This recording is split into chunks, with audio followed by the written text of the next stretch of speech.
जय श्री केदार, हर हर महादेव। दोस्तों, आज 21 अगस्त 2023 को श्री केदारनाथ यात्रा से जुड़े सभी लेटेस्ट जानकारी आप सभी को देने वाला हूं। तो दोस्तों, आप सभी केदारनाथ यात्रा से जुड़े ऐसे लेटेस्ट जानकारी पाना चाहते हैं तो आप सभी हमारे चैनल को सब्सक्राइब कर सकते हैं।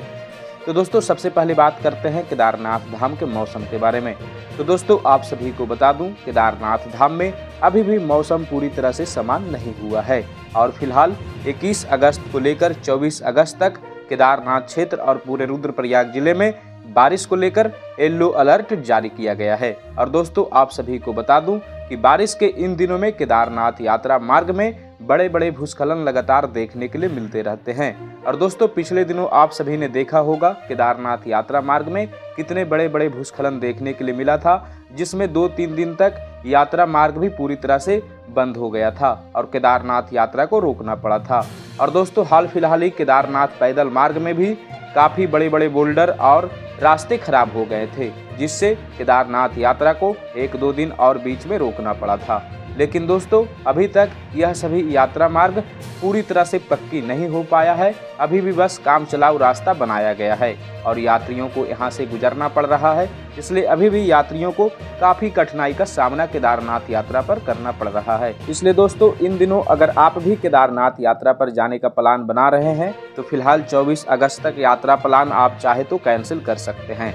और दोस्तों, भारी बारिश को लेकर केदारनाथ धाम में हमेशा रास्ते बिगड़ जाते हैं, जहां पर श्रद्धालुओं को भारी कठिनाई का सामना करना पड़ता है। कुछ दुकानें भी केदारनाथ धाम में बह गई थी जहां पैदल मार्ग है। तो दोस्तों, कुछ इस प्रकार ही इन दिनों केदारनाथ और पहाड़ी क्षेत्रों में लगातार परेशानियां बारिश के दिनों में देखने के लिए मिलती रहती है। वहीं दोस्तों, आप सभी को बता दूं, कल गंगोत्री मार्ग में एक यात्रियों की बस पलट गई थी, जिसमें से 7 यात्रियों की मौके पर ही मौत हो गई है और 28 यात्री बुरी तरह से घायल है और सभी का इलाज इस समय चल रहा है। और दोस्तों, आप सभी को आगे बताना चाहूँगा, केदारनाथ धाम में इस समय ज़्यादा भीड़ नहीं है, लेकिन सावन को लेकर फिर से श्रद्धालुओं की संख्या में वृद्धि हुई है और इस समय 1000 से 2000 श्रद्धालु केदारनाथ धाम पहुँचने लगे हैं। सभी श्रद्धालु गर्भगृह में दर्शन कर रहे हैं। और दोस्तों, ऐसा अभी भी देखने के लिए मिल रहा है कि केदारनाथ धाम में श्रद्धालुओं की भीड़ काफ़ी कम हुई है, लेकिन फिर भी यहाँ के पंडित पुरोहित श्रद्धालुओं से गर्भगृह में दर्शन के लिए अभी भी 1000 रुपये तक चार्ज कर देते हैं। और दोस्तों, बहुत सारे श्रद्धालु मुझे इंस्टा पर मैसेज करते हैं कि गर्भगृह में दर्शन के लिए मुझसे अभी भी 1000 रुपया पंडित पुरोहित लिए हैं। दोस्तों, मैं आप सभी को बताना चाहूँगा, यहाँ के पंडित पुरोहित किसी भी प्रकार से सुधरने वाले नहीं हैं। कितनी भी भीड़ कम हो, वो अपनी जुगाड़ लगा ही लेते हैं। तो आप सभी खुद से उनसे विचार विमर्श करके चाहे तो कुछ पैसे कम देकर, अन्यथा आप बात विचार करके फ्री में भी गर्भगृह में दर्शन कर सकते हैं। और दोस्तों, ऐसा ऑफिशियल न्यूज़ है कि जब केदारनाथ धाम में भीड़ कम हो तो सभी श्रद्धालुओं को फ्री में गर्भगृह में दर्शन कराया जाए, लेकिन फिलहाल यहाँ के पंडित पुरोहित कुछ ऐसा करते हुए नहीं दिख रहे हैं।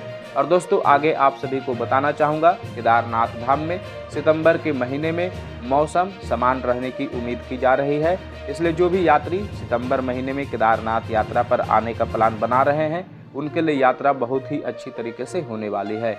लेकिन दोस्तों, इस समय यात्रा थोड़ा रिस्की है। पहाड़ी क्षेत्रों में लगातार भूस्खलन देखने के लिए मिलता रहता है।